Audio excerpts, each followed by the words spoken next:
এরপর হচ্ছে সবিক গুহ সরকারের তেপান্তর 1783। এটা একটা ঐতিহাসিক উপন্যাসের মতো মনে হচ্ছে। আসসালামু আলাইকুম। তো এবারে পূজাবার্ষিকীর মধ্যে সবার আগে এবং প্রথম যেটা সংগ্রহ করলাম সেটা হচ্ছে আনন্দ মেলা পূজাবার্ষিকী। তো আজকে এটা নিয়ে একটু ভিডিও করব এবং এটাতে কি কি আছে না আছে এবং আগের তুলনায় এটা কেমন হয়েছে বা এটার দাম কেমন বিস্তারিত এই ভিডিওতে আপনাদেরকে জানাবো। চলুন শুরু করা যাক। তো শুরুতে যদি এটার উপন্যাসগুলোর দিকে নজর দিই, সেটা হচ্ছে প্রথম উপন্যাসটা হচ্ছে সরঞ্জিৎ চক্রবর্তীর রক্তাক্ত গুপ্তধন। 2 নম্বরটা হচ্ছে কৃষ্ণেন্দু মুখোপাধ্যায়ের লাহিড়ী বাড়ির জাদু। তৃতীয় উপন্যাসটা হচ্ছে এক যে আছে হালুম। সম্ভবত এটা একটা ছোটদের কিশোর উপন্যাস হবে বা শিশুতোষ উপন্যাস। এরপর হচ্ছে সবিক গুহ সরকারের তেপান্তর 1783। এটা একটা ঐতিহাসিক উপন্যাসের মতো মনে হচ্ছে।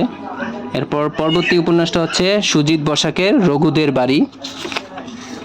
এরপর আছে নোরাই রোহারা ধ্রুব মুখোপাধ্যায়ের। তো এই ছিল উপন্যাস, কিন্তু ঘটনা হচ্ছে এইবারের এই সংখ্যাটার মধ্যে,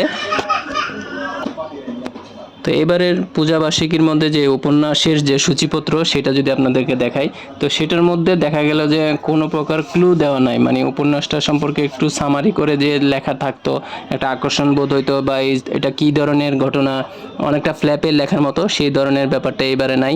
এবার আপনার যদি লেখককে পছন্দ হয় তাহলে আপনি পড়তে পারেন, নাইলে পুরো উপন্যাস না পড়ে আপনি জানতেই পারবেন না এখানে এটা কোন ক্যাটাগরি বা কী ধরনের কাহিনী বা ঘটনা নিয়ে। তো এইবারে এই জিনিসটা একটু খারাপ লাগলো। যদি একটু সামারি করে দিত, ফ্ল্যাপের মতো করে লেখা, তাহলে এটা আরও একটু চমকপ্রদ হইতো। এরপর আসি কমিক্সের দিকে। কমিক্স বরাবরের মতো এখানে 3টা ক্যাটাগরি থাকে। তো 3টা ক্যাটাগরির মধ্যে প্রচুর পরিমাণ মানে পৃষ্ঠা থাকে, তো যার কারণে কমিক্সগুলো পড়তে ভালো লাগে। কমিক্সের মধ্যে আছে সত্যজিৎ রায়ের নীল আতঙ্ক, চিত্রনাট্য ছবি অভিজিৎ চট্টোপাধ্যায়। পরবর্তী কমিক্সটা হচ্ছে নীল মাছের চোখ, সুযোগ বন্দ্যোপাধ্যায়। সুযোগ বন্দ্যোপাধ্যায়ের এটা একটু কমেডি টাইপের হয়, এটাও ভালো লাগে। এবারে একটু বেশি শিল্পী মনে হচ্ছে পাপিয়া বন্দ্যোপাধ্যায়, নিরুপম মজুমদার ও সমাজিৎ রায়, হয়তো 3জনে এটার ব্যাপারে হয়তো সহায়তা করেছে এভাবে সাজানো। পরবর্তীটা হচ্ছে সুনীল গঙ্গোপাধ্যায়ের অন্ধকারের বন্ধু। এটা একটু অ্যাডভেঞ্চার বা থ্রিলার এই ধরনের কিছু একটা হবে। আর চিত্রনাট্য ছবি হচ্ছে সুমন্ত গুহর।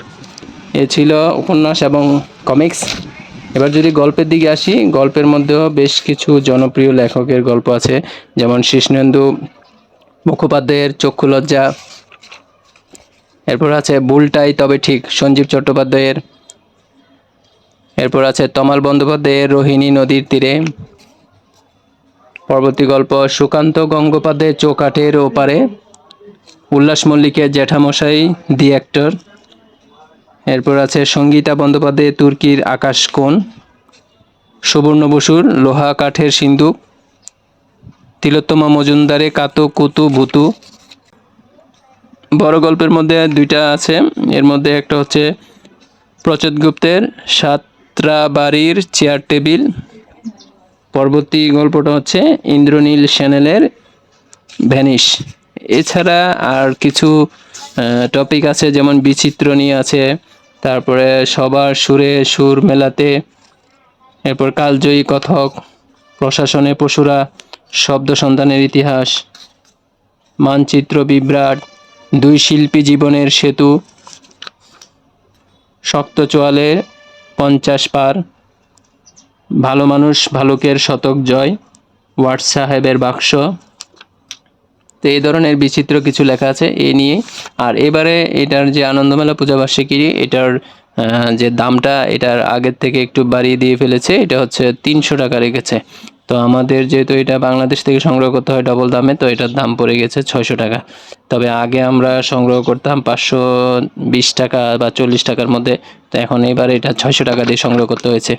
এছাড়া ওভারঅল লেখা তো সবসময়ই ভালো হয়, কিন্তু ওই যে 2টা দাম এবং উপন্যাসের যে ফ্ল্যাপে একটুখানি অংশ থাকা, এটা যে পাঠককে একটু আকর্ষণ করে, এই 2টা জিনিস একটু মিসিং হয়ে গেল। এছাড়া ওভারঅল পূজাবার্ষিকীটা আমার বরাবরের মতোই ভালো লাগে।